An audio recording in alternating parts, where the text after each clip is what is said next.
কাজল শেখের বিস্ফোরক মন্তব্য। নানুর বিধানসভার থুপসারা অঞ্চল তৃণমূল কংগ্রেস কার্যালয়ে কর্মী সমর্থকদের সঙ্গে সাংগঠনিক আলোচনা ও আগামী দিনের উন্নয়নমূলক কর্মসূচি নিয়ে বিশেষ আলোচনায় বিস্ফোরক মন্তব্য উঠে এলো। অনুব্রত মণ্ডল 2 বছর পর জেলায় আসার পরে কাজল শেখের মন্তব্যে ঘোর আলোচনা। তাহলে কাজল শেখ এখানে কাদের উদ্দেশ্যে এই বিস্ফোরক মন্তব্য?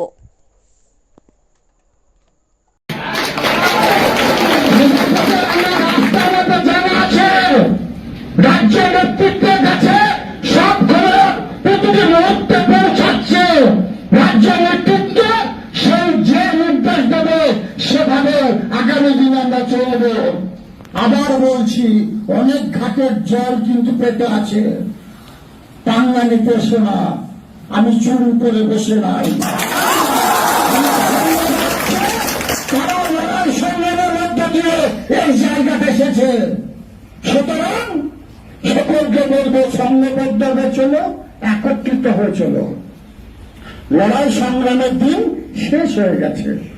মমতা বন্দ্যোপাধ্যায় উন্নয়নের মাধ্যমে বাংলার পরিবর্তন ঘটিয়েছে।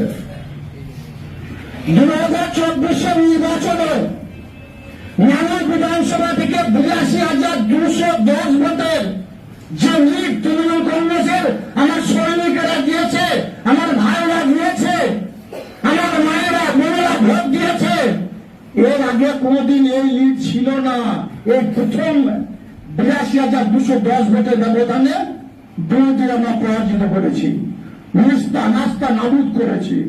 এই থুপসারা অঞ্চল থেকে যে লিডটা দিয়েছি, এর আগে কোনদিন এই লিড দেয়নি তৃণমূল কংগ্রেসের যারা দায়িত্ব ছিল তারা।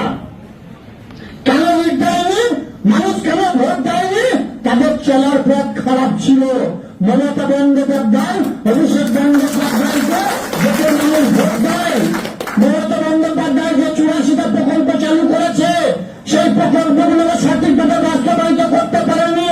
কিন্তু এখন মহিন থেকে ডাক্তার থেকে শুরু করে এই অঞ্চলে যার দায়িত্ব আছে, আমার সহযোদ্ধা সহকর্মীরা দেখতে পাচ্ছি, লোকমান সহ যারা আছো, তাদের সকলকে বলবো, আমার যারা নবযৌবন যারা ইয়াং জেনারেশন, তাদেরকে বুঝিয়ে, তাদেরকে শান্ত করে উন্নয়নের স্বার্থে আমরা সবসময় একত্রিত থাকবো, সংঘবদ্ধ থাকবো। অনেক মানুষ তোমাদের সঙ্গে আসতে চাইছে। এই অঞ্চলের মায়েরা বোনেরা তোমাদের আশীর্বাদ করছে, তোমাদের জন্য দোয়া করছে, কারণ তোমরা সঠিক পথে চলছো। তোমরা ওইভাবে সঠিক পথে চলো।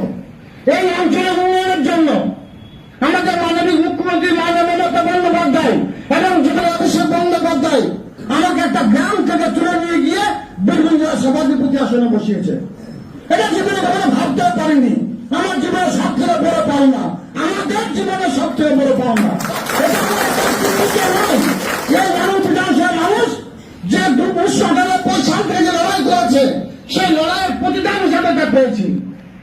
যখন দায়িত্ব দিয়েছে, তখন জেলার উন্নয়নের স্বার্থে আমরা বেশি সময় সেদিকে নিয়োজিত করব। এই অঞ্চলের উন্নয়নের দিক দিয়ে কোনো ঘাটতি বা কোনো খামতি থেকে থাকলে আমরা লিখিত আকারে জানাবেন। গ্রাম পঞ্চায়েত, পঞ্চায়েত সমিতি, জেলা পরিষদ পুরোটাই আমাদের নিয়ন্ত্রণে, পুরোটাকে আমরা পরিচালনা করি।